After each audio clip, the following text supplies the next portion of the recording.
A proposed new cycling route linking Limerick's city centre to the South Circular Road has caused a political storm. Fianna Fáil TD Willie O'D has constantly voiced opposition to this proposal.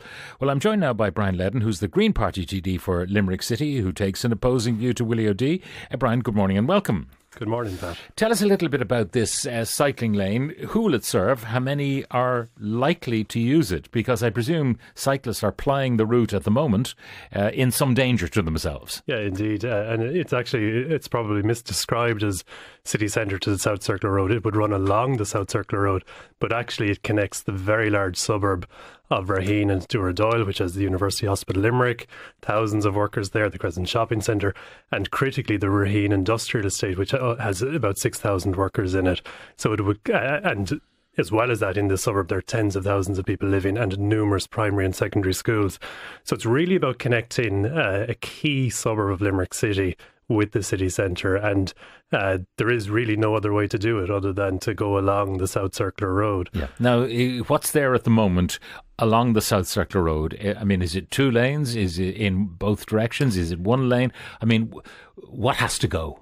So for part of it at the moment, it's two lanes in both directions, and there are some short sections that are also very narrow, and they are one lane for vehicles, and they also have some on-street parking outside the front gates of some homes. So if you put in the safe cycling infrastructure, something has to give in those particular areas. Are there bus lanes along this There's no bus lanes, no. So this is not served by public transport, this particular route? There's a parallel route called O'Connell Avenue and Balnacar Road, which is the bus lane, and that will be the bus lane. There's no other route for that, and this is the obvious place to put the cycle lane connecting Raheen and Dooradoyle with the city centre. Okay, now for much of the route then, are you saying that there is no problem adding the cycle lane? I'd like to think there's no problem. No, I mean, besides this critical area that Willie O'D is complaining about, but for most of its length, would it be fair to say that by reducing car traffic to one lane, that there's loads of room for cyclists? I think I'd like to think everybody would support all of it, to be honest. But there's a critical point there where if you want to create the safe network, and you need a continuous safe network, people won't cycle 95% of a safe route and then have a 5% hostile route. Life in hands for 5% of the route, 95% safe. Absolutely. But just going back to that question about if it's currently two lanes in both directions for a lot of the route, will you be taking out one of the car lanes to facilitate the cycles? Actually, what they're doing in that situation, they're creating what's called filtered permeability, so only local access will be able to go in there, but it will actually be two directions, so it'll massively reduce the through traffic. A lot of people would use this route as essentially a rat run through to the city centre, and that's really it creates a hostile environment for the people who live there, of course. But the two lanes will become one. Is that it for the bulk of this? No, I would not say for the bulk of it, but for a portion of it where it's quite constricted, it'll be one lane and for cars and one lane for cyclists as well. Okay, so then we get to the critical point that Willie O'D objects to. In order to keep this safe space for cyclists, people will lose the parking outside their doors. Yeah, so a small number of homes will lose that privilege that they currently enjoy. And this is the point I'm trying to make, that any time that we build or seek to build critical infrastructure, and make no mistake about it, that this is critical infrastructure because it connects a suburb of the city with tens of thousands of workers and residents, there will always, of course, be trade-offs, and we have to understand those trade-offs, and we should do everything we can, of course, to look after the needs of people to whatever point we can. But at some point we have to say the infrastructure is critical, it needs to be safe, and it needs to be built. Now, do they have front gardens that they could then pave to make way for their cars? Quite a section of them would have, and others wouldn't have. What is the proposal for those individuals? Is it, get a bike, sell your car, or is there a parking proposal for them? So there's a parking proposal as well. So the council has provided additional car parking on adjacent streets. So these people who currently, the ones that don't have front gardens, who currently park outside their front gate, they will have to park around the corner, so a very short distance away, and there's a very small number of those. But the people who live on those streets, and they will suddenly find these interlopers from the main road coming into their streets trying to get parking spaces. I mean, is there enough for everybody? I think there's enough for everybody, and the council has been very careful to consider the needs of everybody and to weigh up the pros and the cons, and it's come up with, I think, an excellent scheme, and it will be something that Limerick will be proud of when it's developed. And I would like to say when it's developed rather than if, because it really does need the support of all the councillors in Limerick and all the elected representatives as well. I mean, your philosophy here is omelettes and breaking eggs, basically. You have to break a few eggs to make a decent omelette. It is critical infrastructure. We're talking like major industries in the Raheen industrial estate are supporting this cycle lane. And we have to look at this from the point of view of efficient transport systems. If we want Limerick City to grow and if we want investment in Limerick City, then we have to have an efficient way of moving people around. And that isn't by having a system that's based on private car transport, as now, you know. Willie O'D has his ear to the ground in Limerick. I don't think anyone would ever doubt that.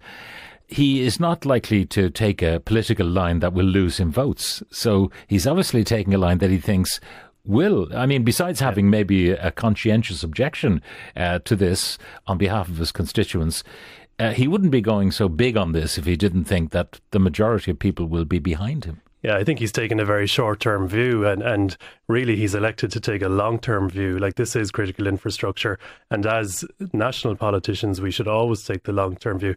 What's at stake here is millions of euros investment directly in the cycle infrastructure itself, but the investment that it will enable in the likes of the industrial estate in Raheen. So I would say take the long-term view. This is really important for Limerick. It's really important for the Midwest. It's about jobs and development and growth as well. OK, you're a Green Party TD. The green era is upon us. How are these people to charge their electric cars around the corner? I think there is quite an ambitious strategy, EV charging strategy. Yeah, but if I charge at home, which I do, I pay far less than if I go to a public charger. Yeah. Now, ultimately, these homes will be quite near the city centre, and what we're trying to do in city centres is to bring about a situation where people aren't dependent on cars. So, you know, that is the objective. The hierarchy. You want to take people's cars away. That's no secret, by the way. Yeah, you'd prefer us all to have much more sustainable smarter cities, and cities that want to grow and that are ambitious about development will have efficient transport systems, and those are systems that can move more people more quickly, and that would be public transport and active travel as well. So we need to create a situation in Limerick, just as in every town and city in the country, where we actually don't need cars to be getting around, and that there are suitable alternatives: walking, cycling and public transport. Yeah, that's, if you like, the utopia. But along the way, you know, people's individual sense of their rights will have to be forfeit.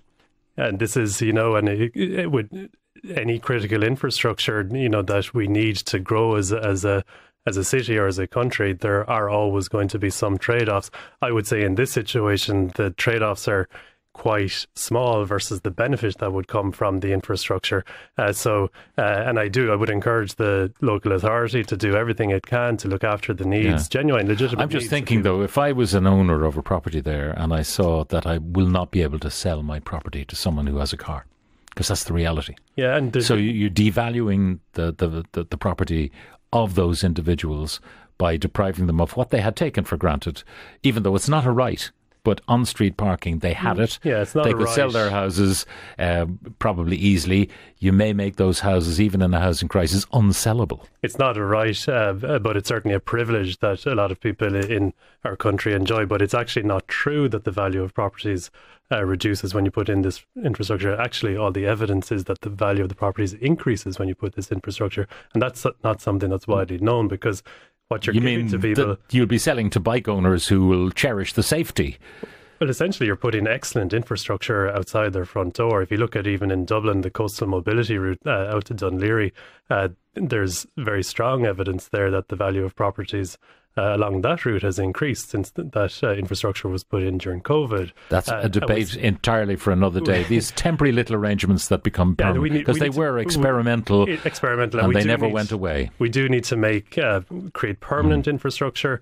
We need to create safe, coherent, connected cycle networks, because this is an efficient transport system for Limerick in this case, but every town and city needs this. Okay, thank you very much for joining us, Brian Ledden, Green Party TD for Limerick City.